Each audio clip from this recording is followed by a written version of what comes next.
আলহামদুলিল্লাহ।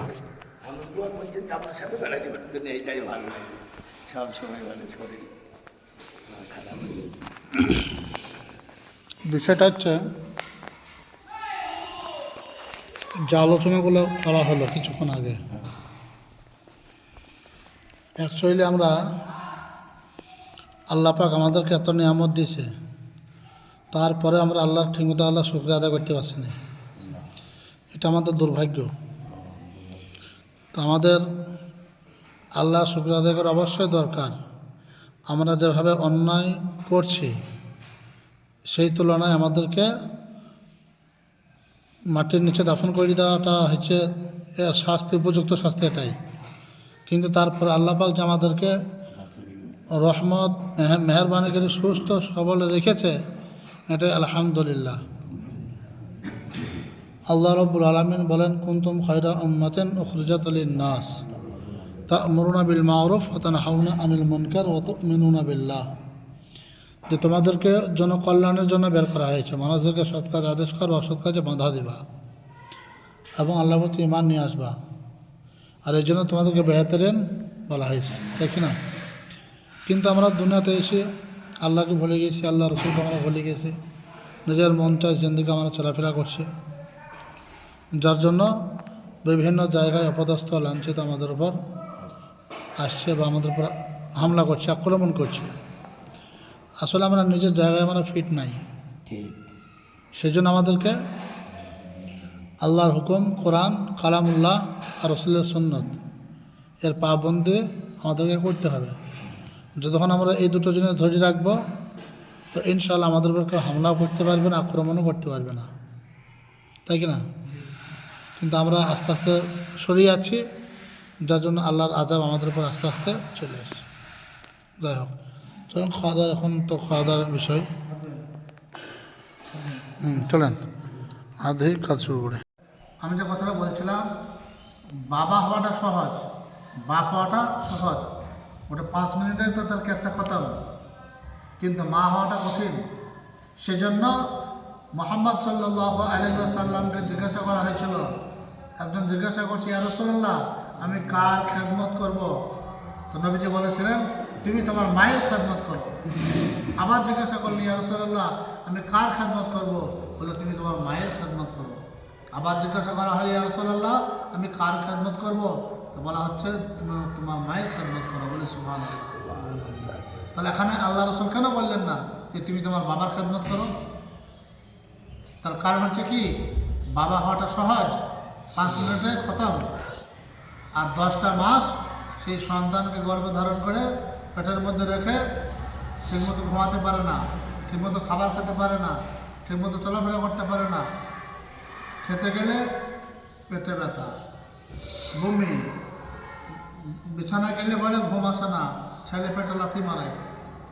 এই সমস্ত কিছু কষ্ট সহ্য করে তারপর কে হয়, কি হয়? মা হয়। আর সেজন্য বলা হয়েছে যে মা পিতামাতা থেকে জান্নাতের দরজা। তাহলে আমাদের জিম্মাদার হতে গেলে মায়ের মতো আমাকে কষ্ট সহ্য করতে হবে, 1 নম্বর কথা। আর 2 নম্বরে যে সাথী যারা আমরা আছি তাদেরকেও মাথায় রাখতে হবে যে মা হতে গেলে যেমন কষ্ট পাওয়া যায়, তো সন্তানকেও মনে রাখতে হবে যে বাপ মা হচ্ছে কি জান্নাতের দরজা। বাপ মাকে কষ্ট দেওয়া যাবে না, আঘাত দেওয়া যাবে না। তাহলে এখানে কি জিম্মাদার, তার সম্মানটাও বজায় থাকলো, আর সন্তান হিসাবে তার সম্মানটাও কি থাকলো, বজায় থাকলো। উভয়কে মেনটেন করে ম্যানেজ করে চলতে হবে। আর এটা হচ্ছে আমাদের ধর্ম, এটা হচ্ছে কর্ম। এই জামাতটা হচ্ছে কি, মানার সিফাত তৈরি করা। আমি আগে বলেছিলাম না যে আর দিন সহজ এবং সরল কাদের জন্য? যাদের মানার সিফাত থাকবে।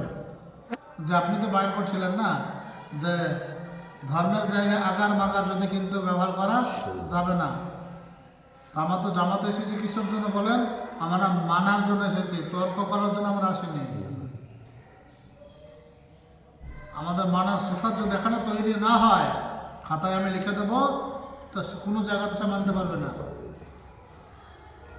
এখন আমাদের কি কাজ আছে বলেন? একটাই কাজ, মাসরা করো। মাসরাটা কিসের জন্য করবো? যে সারাদিন কোন কোন কাজ করা হবে, কার কাছে যাওয়া হবে, এই দিনের চিন্তা ভাবনা, তাই কি না? এই নিয়ে আমাদের মাসওয়ারা।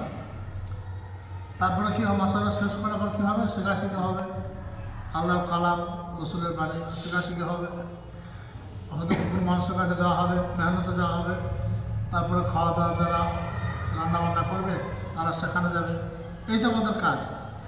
আমাদের তো বলা হবে না যে ভাই তুমি মাঠে যাও, তুমি আমাদের কাছে যাও, তা তো বলা হবে না। তাহলে এর মধ্যে যদি আমাদের মানে কি বলে একে অপরের কথা কয়ে যদি শান্তি না পায়, তাহলে সে কোথায় শান্তি পাবে বলেন? আমরা সব সময় তালিম পড়ছি, কোরআন পড়ছি, হাদিস পড়ছি, শুনছি, বয়ান করছি, তাহলে আমাদের মধ্যে যদি এরকম মানে এরকম ভাবটা যদি থাকে, প্রকাশ পায়, কে কাউকে কথা কয়ে যদি শান্তি না পায়, তাহলে বাড়িতে তো মা নামাজ পড়ে না, আর মা পড়ে তো ছেলে পড়ে না, ছেলে পড়ে তো বাপ পড়ে না, তাহলে তার নামাজে বেনামাজে সব রকম আছে, তাহলে তাদেরকে নিয়ে কীভাবে চলা যাবে? সেই জন্য কী বলছে, বলে না মুখে মেকআপ চেহারা সুন্দর করার আগে নিজের অন্তরকে আগে সুন্দর বানাও। নামাজ পড়ার আগে নিজেকে পরিষ্কার পরিচ্ছন্ন হও। আমরা পরিষ্কার পরিচ্ছন্ন বলতে কী বুঝি বলেন? আমরা পরিষ্কার পরিচ্ছন্ন বলতে এটাই বুঝি যে হাতে পায়ে যেন কাদা না থাকে, হাতে পায়ে যেন নোংরা না থাকে। না, আসল উদ্দেশ্য ওটা না। গায়ে যদি আপনার কাদা থাকে তবু আপনার নামাজ হবে। আসল নোংরা কাকে বোঝায়? আসল নোংরা হচ্ছে কি, আল্লাহ পাক বলছেন ইন্না সলাতা তানহা আনিল ফাহশাই ওয়াল মুনকার, যে নামাজ এমন একটা ইবাদত যার মাধ্যমে কবরের আযাব মাফ হয়, যার মাধ্যমে ভবিষ্যৎ পার হওয়া যায়, যার মাধ্যমে ডান হাতে আমলনামা পাওয়া যায়, যার মাধ্যমে বিনা হিসাবে জান্নাতে যাওয়া যায়। বলে সুবহানাল্লাহ। সেটা হচ্ছে ইবাদত।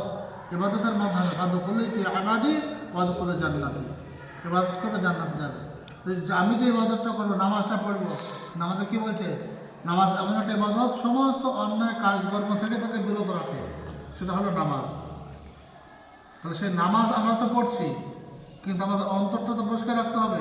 তো এখানে আল্লাহ রাব্বুল আলামিন তিনি বোঝাতে চাইছেন যে আমি তোমাকে গায়ে কাদা ওটা পরিষ্কার করার জন্য আমি বলিনি, অন্তরটাকে পরিষ্কার করো। তোমার অন্তরে যে গোবর আছে, কাদা আছে, বিভিন্ন রকমের ল্যাপড়া আছে ভরা, ওগুলো তুমি পরিষ্কার করো, একেবারে খালিস ইখলাসের নিয়ত, যে হ্যাঁ আল্লাহ সব কিছু, আল্লাহর ভাই অন্তরে রেখে তুমি আল্লাহর ইবাদত করো।